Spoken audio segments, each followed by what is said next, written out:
วัสดีค่ะทุกคนคลิปนี้นะคะเราจะพาทุกคนมาดูกวักมรกตที่เรา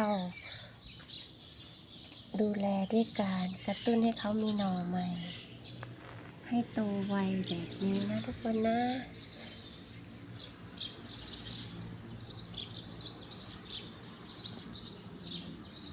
โตไวมากขอบอก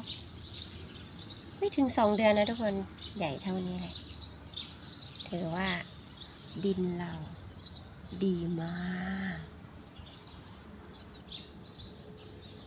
ดิน0 บาทไม่ต้องซื้อไปขุดเอาใต้ต้นไม้ในชุมชนก็สามารถ